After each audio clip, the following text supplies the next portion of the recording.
Is reading a book hard?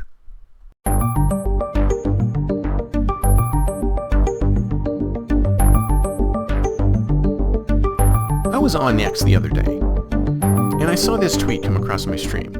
Reading a book is hard. And I thought to myself, reading a book is hard? Reading a book is hard? Have we finally gotten to that point where reading a book is hard for people? It's difficult for people? Oh, imagine all those poor authors out there. I mean, I'm an author, and hearing that reading a book is hard, that kind of makes me sad. I've been reading this book called Mall World. It's a really old science fiction novel. And one of the most interesting things about it was that at this point in the future, no one knew how to read anymore. Reading was obsolete. In fact, in this Mall World, there were 200,000 stores. And one of these people who were new to Mall World said, hey, to one of the guides of Mall World, said, I'll bet you there's 40,000 bookstores here. And the guy said, oh, no, we don't even have one bookstore. In fact, you may be able to find a book in the lowest level, in the oldest level, maybe in an antique store somewhere. But God forbid, we don't have any books. We don't have any books. Books were gone. Do you think that books will disappear completely? Is it really hard to read a book? Have we really moved to a stage where we, as human beings,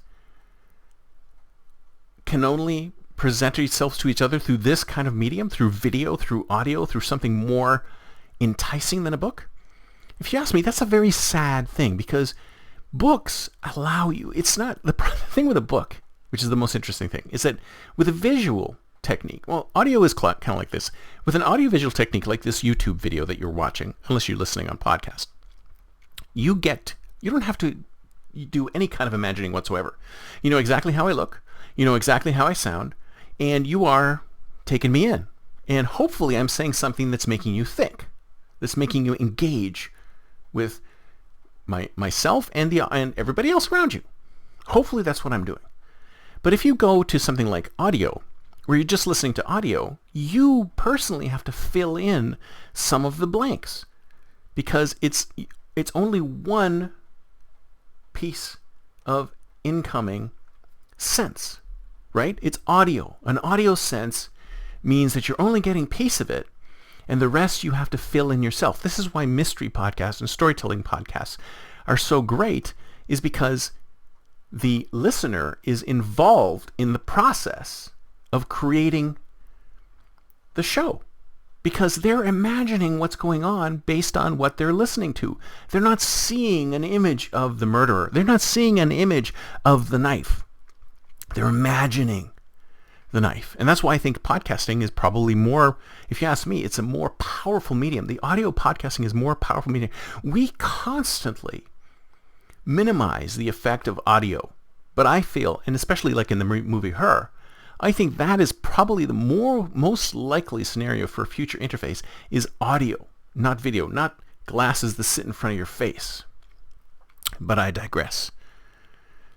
What's next after audio is books. Reading is where you get an even less of an input into your brain. You get even less of imagination, because in audio podcasts you can have sound effects, you can have all sorts of things that help you to understand or to help you to imagine the scene that's being set.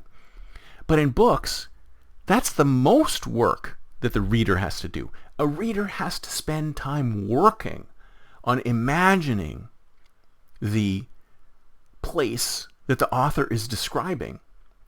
The reader is an active participant in the entertainment, unlike on video like this, where you can be completely passive. You don't need to be an active participant in this at all. You can just sit and listen and not be an active participant at all. Whereas with a book, you need to be an active participant in what's going on so that you can understand what the author is trying to say. Now, if we have gotten to the point where we really do not want to read anymore because we don't want to be active participants in the creation of this content, because if you think about it, that's exactly what's happening, is that you are creating the content yourself. The author is giving you instructions. The author is saying to you, here is the scene that I'm setting for you. And depending on how good the author is, the author may be very minimalist. It could be like Ernest Hemingway, where it's setting a very minimalist scene, and then you have to fill in everything else yourself. It's an interactive medium. So people say it's not an interactive medium. It's probably the most interactive medium of all, because the reader needs to fill in the blanks. They're the ones who have to fill out the story. And if you ask me, it would be very sad for us to give up on books. And then the other thing that we've all forgotten is that it doesn't matter how advanced we are today, how advanced we seem, the internet still runs on text. All of these search engines, everything that's being generated still runs on text at the background, because it's still easier for you to content market with text than it is with video or audio. Video and audio can still be misinterpreted by the trolls that are guarding your customers, but text can never be, which is why it's extremely important to still be able to know how to write and storytell. Storytell in writing form. That's a key skill to continue to have, even this in the 21st century, where people say, it's hard to read a book. That's it for me for today. See you next time, and until then, don't forget to think future.